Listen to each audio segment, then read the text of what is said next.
ഇടവപ്പാതിയുടെ കലിയിളക്കം മുറ്റത്തെ മാവിൻ കൊമ്പുകളെ പിടിച്ചുലയ്ക്കുന്നുണ്ടായിരുന്നു.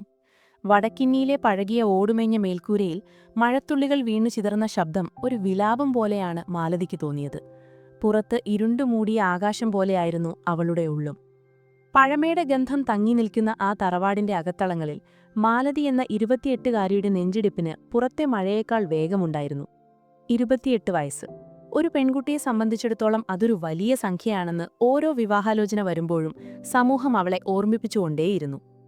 മുറിയിലെ പഴയ തേക്കുമര കണ്ണാടിക്ക് മുന്നിലിരിക്കുമ്പോഴും മാലതിയുടെ മനസ്സ് നിറയെ ജാതകത്തിലെ ചൊവ്വാദോഷമായിരുന്നു. അതായിരുന്നു അവളുടെ സ്വപ്നങ്ങളുടെ ശവപ്പറമ്പ്. എത്രയോ തവണ ചായക്കപ്പുകളുമായി ഉമ്മറത്തേക്ക് നടന്നിരിക്കുന്നു. ഓരോ തവണയും പ്രതീക്ഷയുടെ വലിയ ഗോപുരങ്ങൾ പണിതുയർത്തും. പിന്നെ ജാതകപൊരുത്തത്തിന്റെ പേരിൽ അതൊരു ചീട്ടുകൊട്ടാരം പോലെ തകർന്നു വീഴുന്നത് നിസ്സഹായയായി കണ്ടു നിൽക്കും. എന്നാൽ ഇത്തവണ അങ്ങനെയില്ല. അനന്തൻ നല്ല തറവാട്ടുകാരനാ, ജാതകത്തിലും നല്ല പൊരുത്തം എന്ന് അച്ഛൻ അമ്മയോട് പറയുന്നത് അടുക്കളപ്പുറത്തു നിന്ന് അവൾ കേട്ടിരുന്നു.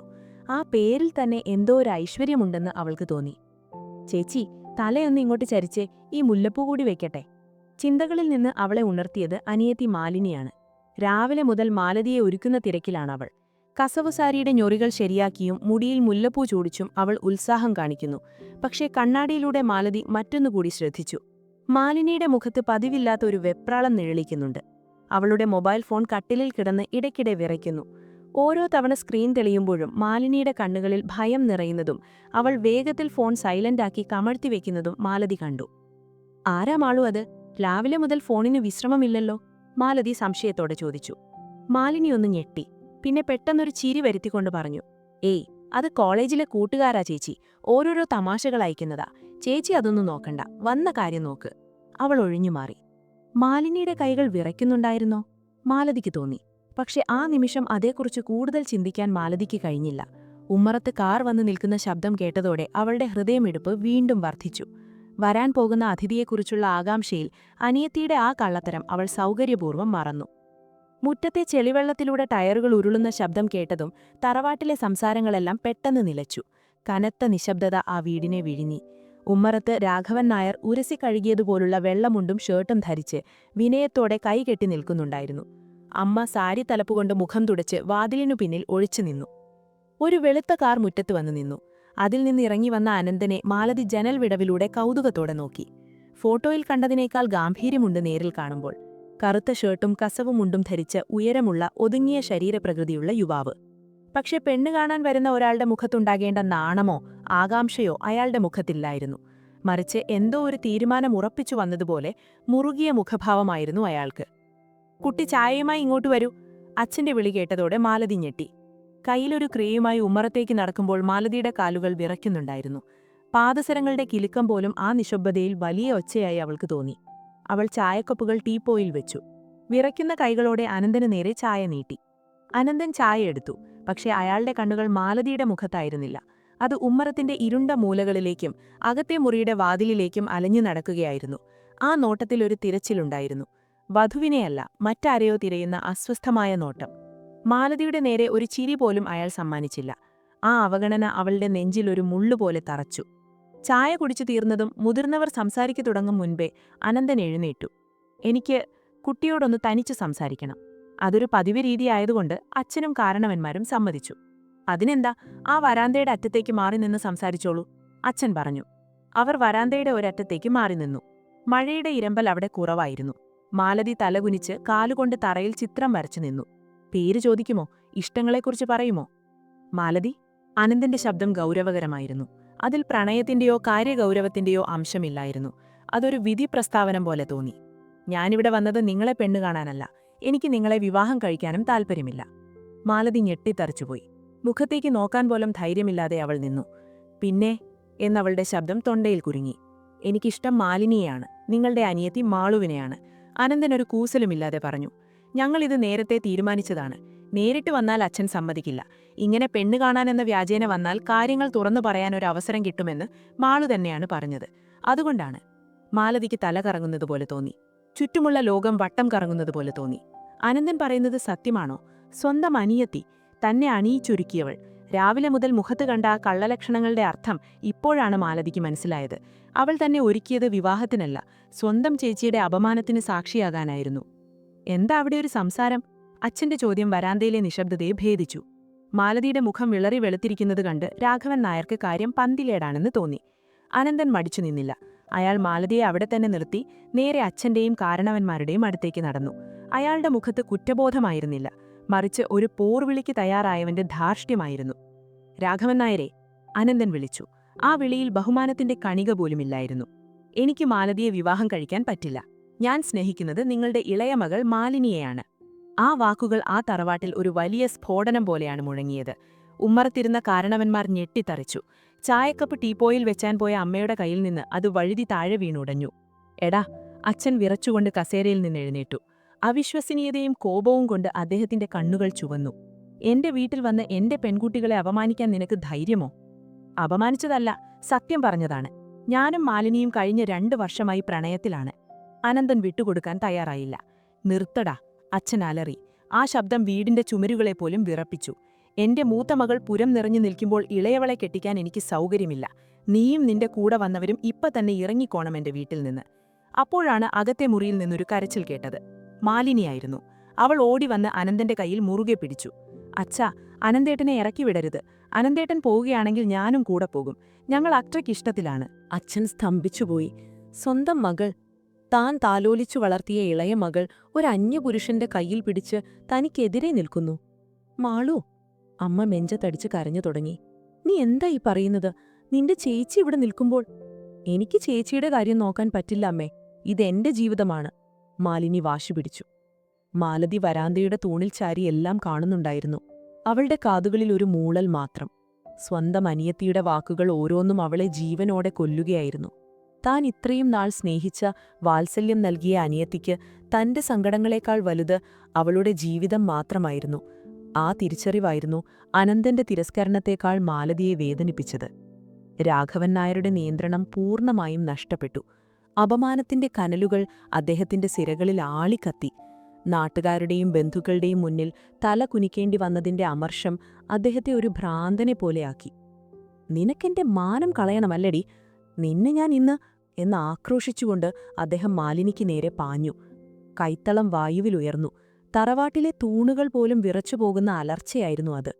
മാലിനി ഭയന്ന് വിറച്ച് അനന്തന്റെ പിന്നിലേക്ക് ഒതുങ്ങിയില്ല.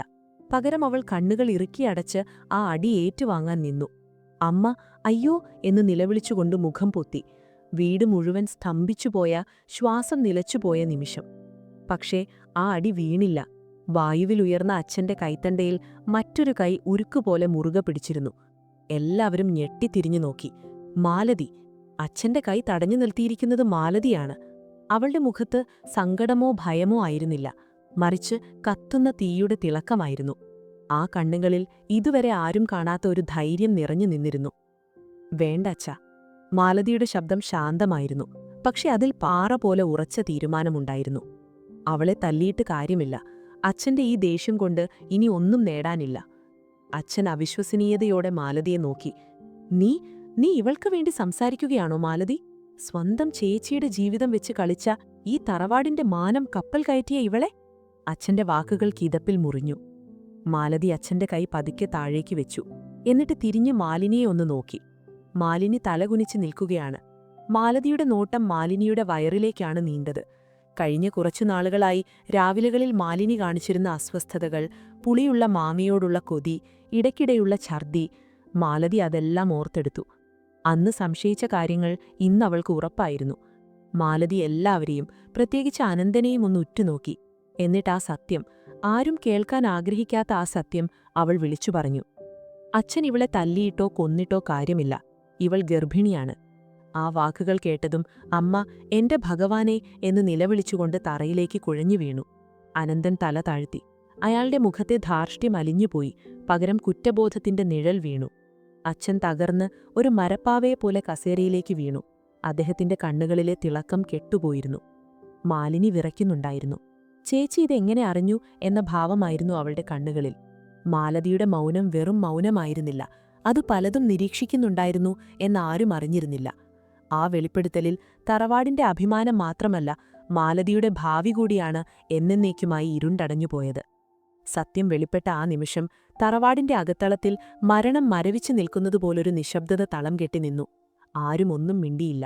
ഉമ്മറത്ത് പെയ്യുന്ന മഴയുടെ ശബ്ദം പോലും അകലെ എവിടെയോ ആണെന്ന് തോന്നി. അച്ഛൻ രാഘവൻ നായർ നെഞ്ചിൽ കൈവച്ച് ശ്വാസം കിട്ടാതെ പിടയുന്നവനെപ്പോലെയിരുന്നു. അമ്മ തറയിൽ കിടന്ന് തേങ്ങുക മാത്രമാണ് ചെയ്തത്. ആരും അനങ്ങാൻ കൂട്ടാക്കാത്ത ആ നിമിഷത്തിൽ മാലതി മെല്ലെ അനങ്ങി. അവൾ അമ്മയുടെ അടുത്തേക്ക് നടന്നു. തന്റെ വിവാഹത്തിനായി അമ്മ കരുതിവെച്ചിരുന്ന വെള്ളം നിറച്ച കിണ്ടിയിൽ നിന്ന് അല്പം വെള്ളമെടുത്ത് അമ്മയുടെ മുഖത്ത് തളിച്ചു. അമ്മേ, എഴുന്നേൽക്കൂ. മാലതിയുടെ ശബ്ദത്തിൽ ഒരു കുലുക്കവുമില്ലായിരുന്നു. ഇനി കരഞ്ഞിട്ട് കാര്യമില്ല, കരഞ്ഞാൽ തീരുന്നതല്ല ഈ പ്രശ്നം. അവൾ അമ്മയെ പിടിച്ച് എഴുന്നേൽപ്പിച്ച് കസേരയിലിരുത്തി. എന്നിട്ട് തകർന്നിരിക്കുന്ന അച്ഛന്റെ മുന്നിൽ പോയി നിന്നു. അച്ഛാ, ഇനി ഇവരെ ഇവിടെ നിർത്തിയിട്ട് എന്താ കാര്യം? അച്ഛൻ ആലോചിച്ചു നോക്കൂ. നാളെ നേരം വെളുത്താൽ ഈ പെണ്ണുകാണൽ ചടങ്ങ് എന്തായി എന്ന് നാട്ടുകാർ ചോദിക്കും. അപ്പോൾ നമ്മൾ എന്തു പറയും? അച്ഛൻ തലയുയർത്തി മകളെ നോക്കി. ആ കണ്ണുകളിൽ നിസ്സഹായതയായിരുന്നു. അച്ഛൻ ഒന്നും പറയണ്ട, ഈ തീരുമാനം ഞാൻ എടുക്കുകയാണ്, മാലതി പറഞ്ഞു. ഇവർ രണ്ടുപേരും ഇപ്പോൾ തന്നെ ഇറങ്ങിപ്പോകണം, അല്ലെങ്കിൽ നാളെ ഈ കുടുംബം മുഴുവൻ തലയിൽ മുണ്ടിട്ട് നടക്കേണ്ടി വരും. മാലതി തിരിഞ്ഞ അനന്തനെ നോക്കി. അവളുടെ കണ്ണുകളിൽ വെറുപ്പോ കോപമോ ആയിരുന്നില്ല, മറിച്ച് അവജ്ഞ മാത്രം. അനന്ത, നീ ആഗ്രഹിച്ചതും ഇതാണല്ലോ. എന്റെ അനിയത്തിയുടെ വയറ്റിൽ വളരുന്ന കുഞ്ഞിന് ഒരച്ഛനെ വേണം, അത് നീ തന്നെ ആകണം. അതുകൊണ്ട് ഇനി ഇവിടെ നിന്ന് നാടകമാടാതെ അവളെയും കൊണ്ട് ഇറങ്ങിക്കോളണം, ഇപ്പോൾ, ഈ നിമിഷം. അനന്തൻ വിയർക്കുന്നുണ്ടായിരുന്നു. മാലതിയുടെ ആ വ്യക്തിത്വത്തിനു മുന്നിൽ അയാൾ വല്ലാതെ ചെറുതായിപ്പോയി. ശരി, അയാൾ പരിങ്ങി. നിൽക്ക്. മാലതി കൈ ഉയർത്തി. അവളെ ഇങ്ങനെ കയറ്റിവിടാൻ പറ്റില്ലല്ലോ. മാലതി വേഗത്തിൽ അകത്തെ മുറിയിലേക്ക് നടന്നു. താനും മാലിനിയും ഉറങ്ങുന്ന മുറി. അവിടെ കട്ടിലിൽ മാലിനിയുടെ വസ്ത്രങ്ങൾ ചിതറിക്കിടക്കുന്നുണ്ടായിരുന്നു. മാലതി ഒരു പഴയ ബാഗ് എടുത്തു. അതിലേക്ക് മാലിനിയുടെ അത്യാവശ്യ വസ്ത്രങ്ങൾ വാരിയിട്ടു. അലമാരയിൽ സൂക്ഷിച്ചിരുന്ന മാലിനിയുടെ സർട്ടിഫിക്കറ്റുകളും എടുത്തുവെച്ചു. ഓരോ വസ്ത്രമെടുക്കുമ്പോഴും അവളുടെ കൈകൾ വിറച്ചില്ല, പക്ഷെ നെഞ്ച് നീറുന്നുണ്ടായിരുന്നു. ഈ മുറിയിൽ ഇനി താൻ ഒറ്റയ്ക്കാണ് എന്ന ചിന്ത അവളെ കുത്തിവലിച്ചു. ബാഗിന്റെ സിപ്പ് വലിച്ചടയ്ക്കുമ്പോൾ അവൾ സ്വന്തം മനസ്സിനെ കൂടിയാണ് പൂട്ടിവെച്ചത്. ബാഗുമായി അവൾ ഉമ്മറത്തേക്ക് വന്നു. മാലിനി തലകുനിച്ചു നിൽക്കുകയായിരുന്നു. മാലതി ആ ബാഗ് അനിയത്തിയുടെ നേരെ നീട്ടി. പിടിച്ചോ, നിനക്ക് വേണ്ടതെല്ലാം ഇതിലുണ്ട്. ഇനി നിനക്കിവിടെ അവകാശങ്ങളൊന്നുമില്ല. ജീവിക്കുന്നെങ്കിൽ മര്യാദയ്ക്ക് ജീവിച്ചോണം. മാലിനി വിറയ്ക്കുന്ന കൈകളോടെ ബാഗ് വാങ്ങി. ചേച്ചിയുടെ മുഖത്തു നോക്കാൻ അവൾ ശ്രമിച്ചു. പക്ഷേ മാലതി മുഖം തിരിച്ചു കളഞ്ഞു. ഇറങ്ങിപ്പോകൂ, അവൾ പതുക്കെ പറഞ്ഞു. അതൊരപേക്ഷയായിരുന്നില്ല, ആ തറവാട്ടിലെ പുതിയ കാരണവർത്തിയുടെ കൽപ്പനയായിരുന്നു. പുറത്ത് മഴയുടെ ആർത്തിരമ്പൽ അടങ്ങിയിരുന്നു. എങ്കിലും മരപ്പെയ്യുപോലെ വിഷാദം തളം കെട്ടിയ ഒരു മൂകത ആ തറവാട്ടുവളപ്പിൽ അവശേഷിച്ചു. മാലതി നീട്ടിയ ബാഗ് കയ്യിലെടുക്കുമ്പോൾ മാലിനിയുടെ വിരലുകൾ വിറച്ചു. അവൾ അനന്തന്റെ മുഖത്തേക്ക് നോക്കി. അയാൾ മുറ്റത്ത് കാറിനരികിൽ അക്ഷമനായി നിൽക്കുകയായിരുന്നു. പടിയിറങ്ങാൻ നേരം മാലിനി ഉമ്മറത്തേക്കൊന്ന് തിരിഞ്ഞുനോക്കി. അച്ഛനും അമ്മയും ജീവശവങ്ങളെപ്പോലെ ഇരിക്കുകയാണ്.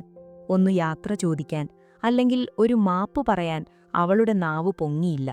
ചെയ്ത തെറ്റിന്റെ ഭാരത്തേക്കാൾ താൻ സ്നേഹിച്ച പുരുഷനെ സ്വന്തമാക്കിയെന്ന അഹങ്കാരമായിരുന്നു അവളുടെ മുഖത്ത് അപ്പോഴും തെളിഞ്ഞു നിന്നത്. അവൾ ചെരുപ്പിട്ടു. അനന്തന്റെ അടുത്തേക്ക് നടന്നു. കാറിന്റെ ഡോറ് തുറന്ന് അവൾ അകത്തു കയറി. അനന്തൻ ആർക്കും മുഖം കൊടുക്കാതെ കാർ സ്റ്റാർട്ട് ചെയ്തു. ടയറുകൾ ചെളിവെള്ളത്തിൽ ഉരുളുന്ന ശബ്ദം മാത്രം അവിടെ മുഴങ്ങി. ഗേറ്റു കടന്ന് ആ വെളുത്ത കാർ കണ്ണിൽ നിന്ന് മറയുവോളം മാലതി നോക്കി നിന്നു. അവർ പോയി. ആ വീട് പെട്ടെന്ന് ശൂന്യമായതുപോലെ, ഒരു വലിയ കൊടുങ്കാറ്റ് വീശിയടിച്ചു കടന്നുപോലതുപോലെയുള്ള ശൂന്യത. അച്ഛന്റെ തൊണ്ടയിൽ നിന്ന് ഒരു ഞരക്കം പുറത്തുവന്നു. അമ്മ സാരി തലപ്പുകൊണ്ട് മുഖം പൊത്തി വീണ്ടും കരച്ചിൽ തുടങ്ങി. മാലതി മെല്ലെ വരാന്തയിലേക്ക് നടന്നു. വലിയ ഭാരമുള്ള ആ തേക്കിൻ വാതിലുകൾ അവൾ ചേർത്തുപിടിച്ചു. ഠപ്പേ എന്ന ശബ്ദത്തോടെ അവൾ ആ വാതിലുകൾ വലിച്ചടച്ചു. ആ ശബ്ദം ആ തറവാടിന്റെ ഉള്ളിൽ മുഴങ്ങി. അതൊരു വെറും വാതിലടയ്ക്കലായിരുന്നില്ല. വഞ്ചനയുടെയും സ്വാർത്ഥതയുടെയും ലോകത്തിനു നേരെ കൊട്ടിയടയ്ക്കപ്പെട്ട ഒരു മനസ്സിന്റെ തീരുമാനമായിരുന്നു. കുറ്റിയിടുമ്പോൾ അവളുടെ കൈകൾക്ക് വല്ലാത്തൊരു ഉറപ്പുണ്ടായിരുന്നു. ഉമ്മറത്തെ വാതിലടച്ചതോടെ തറവാട് ഒരു ശവപ്പറമ്പ് പോലെ നിശബ്ദമായി. ഭിത്തിയിലെ ക്ലോക്കിന്റെ ടിക് ടിക് ശബ്ദം മാത്രം ആ നിശബ്ദതയെ കൊത്തിമുറിച്ചുകൊണ്ടിരുന്നു. മാലതി തിരിഞ്ഞുനോക്കി. അച്ഛനും അമ്മയും ഇരുന്നിടത്തു തന്നെ അനങ്ങാതെ ഇരിക്കുകയാണ്. അവരെ ആശ്വസിപ്പിക്കാൻ ഇനിയും വാക്കുകൾ തന്റെ കൈവശമില്ലെന്ന് അവൾക്ക് തോന്നി. അവൾ പതുക്കെ മുകളിലത്തെ നിലയിലേക്കുള്ള പടികൾ കയറാൻ തുടങ്ങി. ഓരോ പടിയിലും 1000 കിലോ ഭാരം കാലുകളിൽ കെട്ടിവെച്ചതുപോലെ. ഈ പടികൾ കുട്ടിക്കാലത്ത് താനും മാലിനിയും ഓടിക്കയറിയിരുന്ന പടികൾ. അന്ന് കിതച്ചുകൊണ്ട് മുകളിലെത്തിയാൽ ജയിച്ചവന്റെ ഭാവമായിരുന്നു രണ്ടുപേർക്കും. ഇന്ന് താൻ ഒറ്റയ്ക്കാണ്, ആരും കൂടെയില്ല. മുകളിലെ തന്റെ മുറിയിലേക്ക് അവൾ കടന്നു. മുറിയിൽ നിറയെ ഇരുട്ട് പരന്നിരുന്നു. അവൾ വെളിച്ചമിട്ടില്ല. ആ ഇരുട്ട് ഒരു പുതപ്പുപോലെ തന്നെ ആശ്വസിപ്പിക്കുന്നതായി അവൾക്ക് തോന്നി. കട്ടിലിന്റെ വിരിപ്പിലേക്ക് അവൾ തളർന്നിരുന്നു. ശരീരം മുഴുവൻ വേദനിക്കുന്നതുപോലെ. മനസ്സു മരവിച്ചുപോയിരുന്നു. താഴെ നിന്ന് അമ്മയുടെ തേങ്ങൽ നേർത്തതായി കേൾക്കാം. അതൊഴിച്ചാൽ വീട് നിശബ്ദമാണ്. എല്ലാവരും കരുതിയത് മാലതി മുറി കയറി കതകടച്ചു പൊട്ടിക്കരയുമെന്നാണ്. തലയണയിൽ മുഖമമർത്തി തന്റെ വിധിയെ പഴിക്കുമെന്ന്. ഒരുപക്ഷേ പഴയ മാലതിയായിരുന്നെങ്കിൽ അങ്ങനെ ചെയ്തേനെ. പക്ഷേ ഇപ്പോൾ അവൾക്ക് കരച്ചിൽ വന്നില്ല. കണ്ണുനീർ വറ്റിപ്പോയതുപോലെ ഒരു തോന്നൽ. പകരം ഉള്ളിൽ വല്ലാത്തൊരു ശൂന്യത മാത്രം. അവൾ മെല്ലെ എഴുന്നേറ്റു. മുറിയുടെ മൂലയിലുള്ള ജനലിനടുത്തേക്ക് നടന്നു. വർഷങ്ങളായി അടച്ചിട്ടിരുന്ന തുരുമ്പിച്ച കൊളുത്തുകളുള്ള ആ ജനൽപ്പാളികൾ. അവൾ ബലം പ്രയോഗിച്ച് കൊളുത്തുകൾ നീക്കി. ജനൽപ്പാളികൾ അവൾ മലർക്കെ തുറന്നിട്ടു. ഒരു തണുത്ത കാറ്റ് മുറിയിലേക്കിറച്ചുകയറി. പുറത്ത് മണിക്കൂറുകളായി തിമിർത്തു പെയ്തിരുന്ന മഴ പൂർണ്ണമായും തോർന്നിരുന്നു. ആകാശം തെളിഞ്ഞു വരുന്നതാണ്. മുറ്റത്തെ മരങ്ങൾ കുളിച്ചു വൃത്തിയായി പച്ചപ്പിന്റെ തിളക്കത്തോടെ നിൽക്കുന്നു. ഇലത്തുമ്പുകളിൽ നിന്ന് മഴവെള്ളം മണ്ണിലേക്ക് ഇറ്റുവീഴുന്ന ശബ്ദം മാത്രം. ആ കാഴ്ച മാലതിയുടെ ഉള്ളിലെ മരവിപ്പിനെ പതുക്കെ അലിയിച്ചു തുടങ്ങി. പുറത്തെ തണുത്ത കാറ്റ് മുഖത്ത് വന്നടിച്ചപ്പോൾ മാലതി ആഴത്തിലൊന്ന് ശ്വാസം വിട്ടു. നെഞ്ചിൽ കെട്ടിക്കിടന്നിരുന്ന വലിയൊരു ഭാരം ആ ശ്വാസത്തിനൊപ്പം ഇറങ്ങിപ്പോയതുപോലെ അവൾക്ക് തോന്നി. ഇത്രയും നാൾ ഈ ജനലുകൾ അടച്ചിട്ടാണ് താൻ ജീവിച്ചത്, പുറത്തെ വെളിച്ചം ഉള്ളിലേക്ക് വരാതിരിക്കാൻ. അവൾ ആകാശത്തേക്ക് നോക്കി. കറുത്തിരുണ്ട കാർമേഘങ്ങൾ മാറിപ്പോകുന്നു. ചക്രവാളത്തിലെവിടെയോ ഒരു നേർത്ത വെളിച്ചം കണ്ടു തുടങ്ങിയിരിക്കുന്നു. അവളുടെ ചിന്തകൾക്ക് പെട്ടെന്ന് വ്യക്തത കൈവന്നു. താൻ എന്തിനാണ് കരയേണ്ടത്? ആർക്കുവേണ്ടിയാണ് സങ്കടപ്പെടേണ്ടത്?